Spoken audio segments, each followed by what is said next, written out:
Good evening, everyone. I'm Kubrali, and you're watching Awaz News. Tonight, I'll be taking you to top news across Canada. Parts of GTA under winter storm, watch ahead of heavy snow expected Friday evening.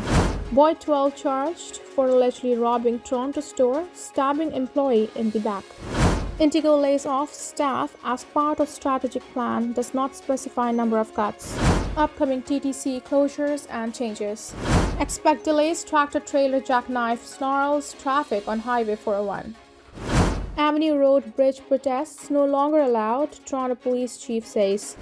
OLG reviewing Brampton man's $62,000 lottery win. These were the headlines, and now let's go through the details. Some parts of the Greater Toronto Area are now under a winter storm watch ahead of a system that could dump up to 25 centimeters of snow beginning Friday night. Environment Canada issued the watch advisory for Caledon, Uxbridge, Bulletin, Northern Durham region, Newmarket, Georgina, and Northern York region shortly before 3 p.m. The Federal Weather Agency said that a winter storm is expected to move through the region Friday evening into Saturday morning, bringing heavy snow. Those areas could see peak snowfall rates of 2 to 5 centimeters per hour. Environment Canada said 10 to 25 centimeters of snow could fall by the time it tapers off. The agency is advising to avoid travel if possible. The advisory also includes portions of southern and southwestern Ontario. There are no alerts in effect for Toronto at this time. Friday's forecast calls in the city for cloudy conditions with a 30% chance of flurries or rain showers in the afternoon and a high of 1 centimeters. Environment Canada said it will be windy Friday evening along with either snow or rain. Two westbound lanes of Highway 401 in Whitby are blocked after the driver of a transport truck jackknifed and collided with another motorist. The crash happened shortly after 3 p.m. near the Thixon Road exit. Toronto OPP said that two right lanes of the highway are currently off limits. Minor injuries have been reported, the OPP said in a post on Twitter. Traffic is backed up in the area and drivers should expect delays for several more hours as the cleanup continues. The investigation is ongoing.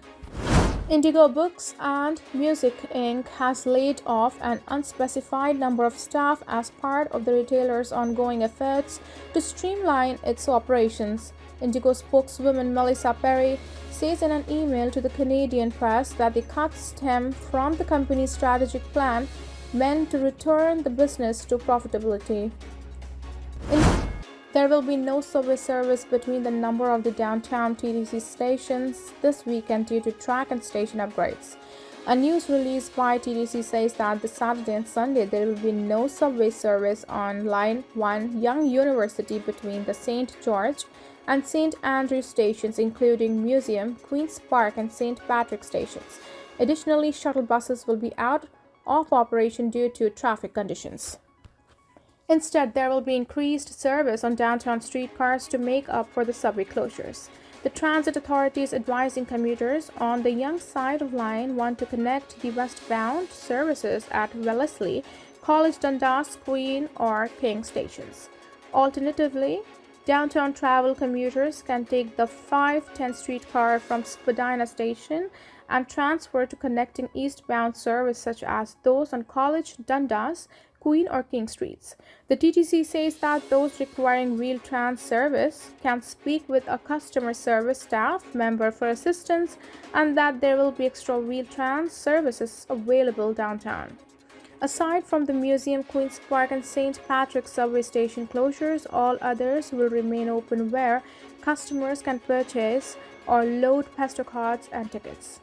Next week, from Monday, January 15th through Thursday, January 18th, subway service on the portion of Line 1 Young University between Eglinton and York Mills Station will end early at 11 p.m. The TTC says that there will be shuttle buses running and will stop at each station along that route with staff there to assist commuters when needed. These closures will be accommodate the construction of upcoming accessibility features at the Lawrence station as part of its Easier Access project. Following the estimated completion date of 2025, the station will feature two new elevators, allowing access to the station entrance, bus terminal, and subway levels. With that, there will be new barrier-free doors, accessible sliding doors, and improved wayfinding and signage for enhanced customer service. All subway stations will remain open next week during construction closures for customers to load or purchase Presto cards and transit tickets. Toronto police have charged a man who allegedly waved a terrorist flag at a protest and are moving to block further protests at a major overpass as the city's police chief speaks out against an escalation in the hate crimes and unsafe demonstrations in the city. Hate and intimidation can have no space in our city, and we have been unwavering in our commitment to restore the sense of public safety and not tolerate behavior that crosses the line to criminal activity, Chief Myron Demkew said in a release Thursday. In particular, there have been weekly pro-Palestinian demonstrations at the Avenue Road overpass over Highway 401, an area with a large Jewish community. The events have sometimes drawn counter-protests from pro-Israel demonstrators with occasional clashes. Area residents contend that the protests, which come in addition to regular downtown protests over the Israel-Hamas war, are aimed at intimidating Jewish residents in the city.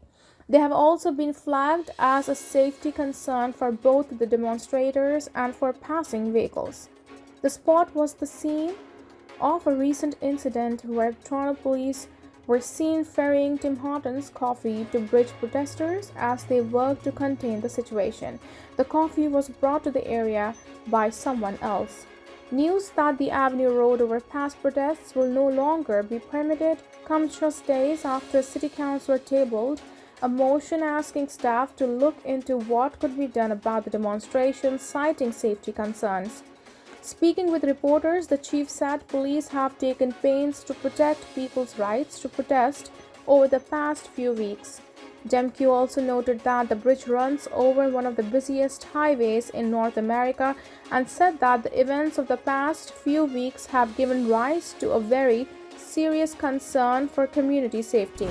The Ontario Lottery and Gaming Corporation (OLG) is reviewing a Brampton man's $62,000 lottery prize to ensure it isn't an inside win.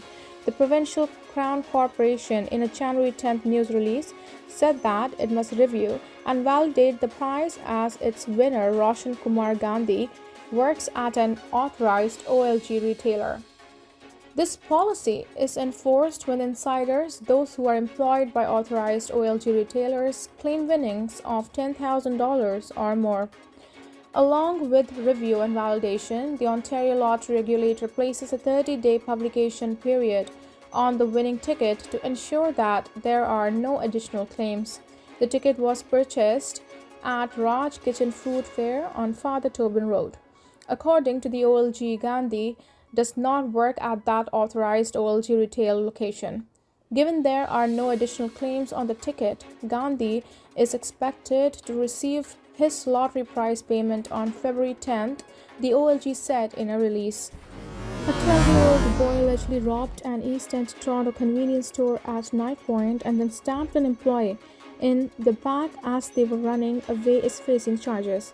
In a news release published Thursday, police said officers were called to the area of Danforth and Victoria Park Avenues for a report of someone with a knife just after 10 p.m. on January 10th. Police said the suspect entered the store at that time, approached the cash register and demanded money. The suspect then brandished a knife and jumped over the counter. The employee sustained no life-threatening injuries and was transported to hospital.